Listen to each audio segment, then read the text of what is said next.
yang di dalam stupane yang dulu katanya orang suka Rogo-Rogo itu tangannya juga beda. Jadi jari manis ketemu jari manis. Ini dia lagi memutar roda dharma. Jadi kalau semua digabung tuh kayak orang nari ya. 1, 2, 3, 4.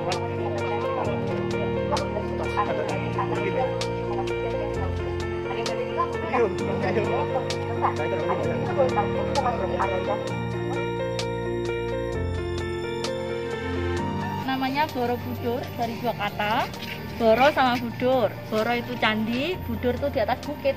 Jadi dia candi di atas bukit. Soalnya kalau dibelah ini candinya bentuknya kayak gini loh ya. Ini tuh tanah bukitnya, terus ditutupin sama batu. Jadi itu bukit, tanah, terus tutupin sama batu. Punya 10 lantai, lantai 1 sampai lantai 10. Nah 10 lantai ini ada 3 level, bawah, tengah, sama atas. Makanya ini warnanya beda-beda. Yang paling bawah itu namanya Kama Datu. Kama itu hawa nafsu, Datu itu dunia. Jadi dunia hawa nafsu. Kenapa disebut dunia hawa nafsu? Karena sebenarnya ini di bawah, jadi di belakang batu itu ada relief, ada gambar, ada 160 relief yang menceritakan tentang hawa nafsu. Jadi ada hukumnya, siapa berbuat baik itu dapat kebaikan, berbuat buruk dapat balasan, atau sering disebut sama kita tuh hukum karma. Terus yang nomor 2 itu dari lantai 2 sampai lantai 6. Namanya rupa datu. Rupa itu muka atau bentuk, datu itu dunia. Jadi dunia bentuk. Nah di sini di dunia bentuk juga banyak ceritanya, tapi yang paling penting itu cerita tentang Siddhartha Gautama. Pernah tahu siapa Siddhartha Gautama? Udah Pernah ya. Betapa ya, tapi itu kalau paling simpelnya, jadi Siddhartha itu adalah dewa yang turun ke bumi berinkarnasi menjadi manusia, dan setelah itu mengajak orang-orang untuk berbuat kebaikan. Itu versi Buddha ya. Terus yang terakhir ada arupa. Tadi kalau rupa itu dunia bentuk, tambahin a, berarti tanpa bentuk, atau sering disebut nirwana. Nah di nirwana itu ada gini, jadi bentuknya itu kayak lonceng. Namanya stupa, nek mau lihat aslinya kayak gini.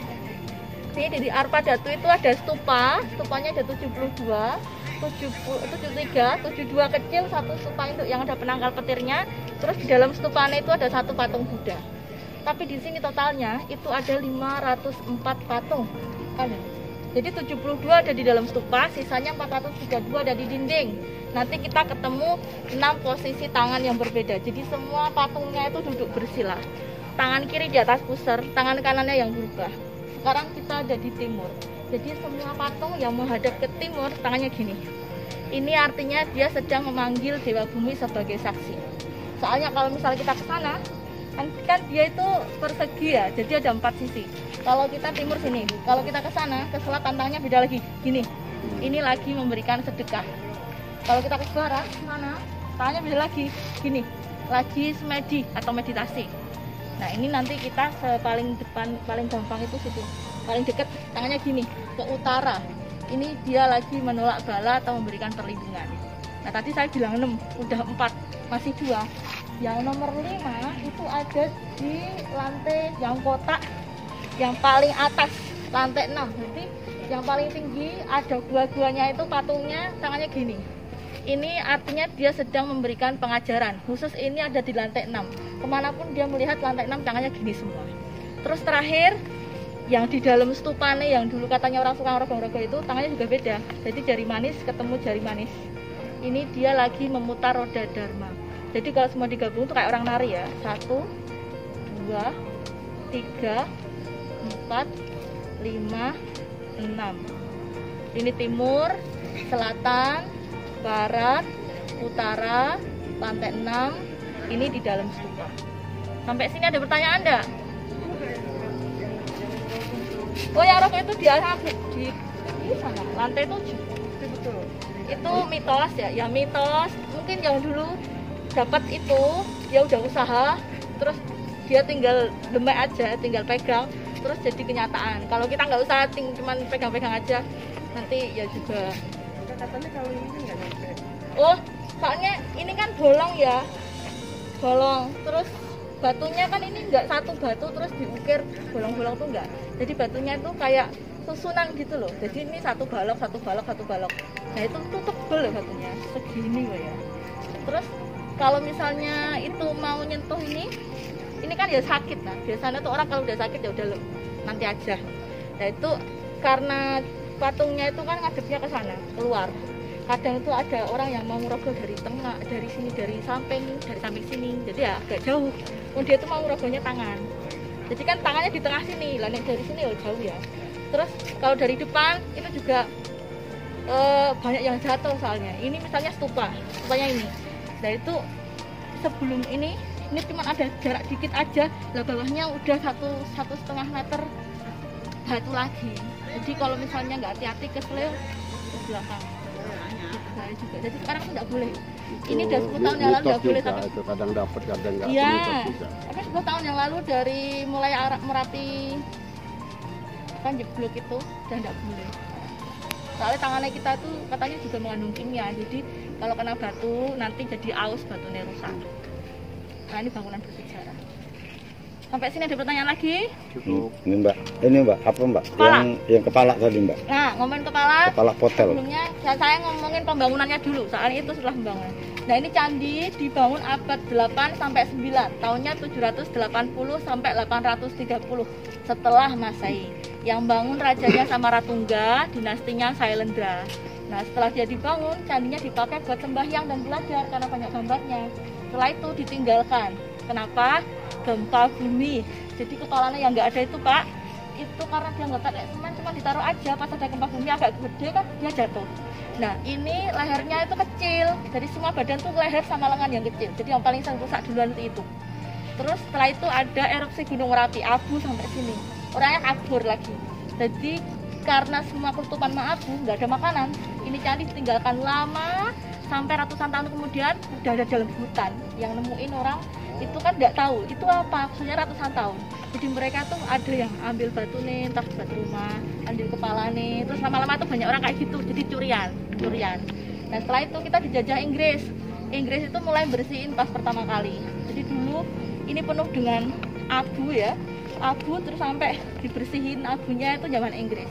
Terus setelah itu kita dijajah Belanda. Tadi saya bilang cuma dibersihin ya. Nah pas Belanda itu dipugar. Yang atas lantai 7 sampai 10 dicopotin semua.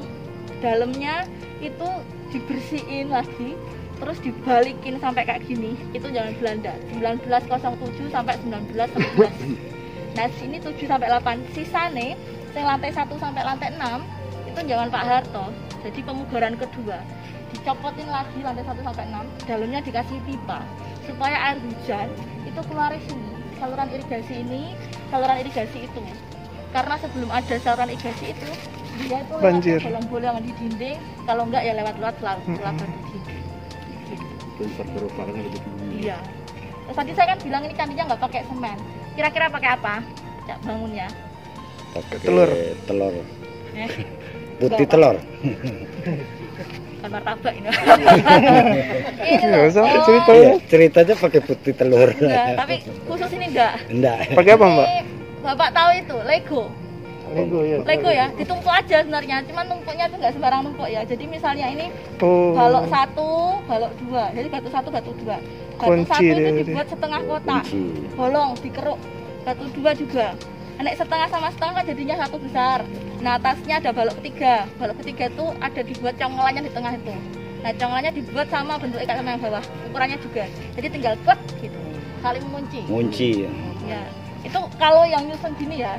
Tapi suatu saat kalau ke sini lagi lihat aja tuh lantainya. Lantainya tuh enggak kayak keramik misalnya kotak semua tuh enggak. Itu kayak permainan itu loh, Tetris. Jadi lantainya tuh bentuknya ada Z, ada T, ada L. Itu namanya autoblock. Jadi itu memang salah satu sistem yang dibuat untuk beradaptasi dengan gempa bumi. Jadi orang-orang yang buat ini sudah tahu kalau ini memang tepatnya gempa bumi. Tapi karena mungkin feng shui, jadi api ada, volcano itu Merapi ada, api. Air, kalau air tadi dari Jogja sampai sini kan lewat apa tadi? Jembatan ya. Nah itu juga deket, ada 2 sumber, Sungai Elo sama Sungai Progo. Kalau tanah, nah ini di atas bukit tinggi. Terus satu lagi udara, ini di atas permukaan laut itu sekitar 300 meter, jadi banyak udara. Adem. Ada lagi nggak pertanyaan? Itu tiang di atas itu berapa tuh mbak? Anten. Oh, Mas Ente, Iya. itu Iya. antena itu penangkal petir. Oh, baru dipasang sekarang tapi kan bukan di Dulu, zaman itu udah ya. dulu. Udah Pas dari zaman dulu. Belanda itu dipasang. Oh nanti nek mau lihat detailnya, gambar-gambar sebelum dan sesudah dan pas pembersihan itu loh. Di sana ada papan. Di situ nanti kelihatan gambarnya sebelum sesudah. Terus pas dibersihin, pas masih rusak itu ada. Kita ke sana. Ya. Ada pertanyaan lagi enggak? Sebelum kita Bukan depan di jandong. belakang ini. Misalnya ini masih mau rakutin aja batu nih. Ada gambarnya. Iya, katanya gambarnya yang suami istri gitu ya. Oh, Kayak ditutup. itu Kama Sutra ya, tapi ini Kama Datu. Jadi banyak yang salah sama Kama Sutra. Kama Sutra itu lebih ke berdua. Kama Datu itu sosial bersama. Jadi intinya tuh kayak bergunjing, berpesta, berjudi, menari. Apa sih gambar gitu? Di mana? Belakang ini ya? Ini baru ya. Di belakangnya. Jadi misalnya ini loh, yang merah ini batu tambahan, ini di belakang.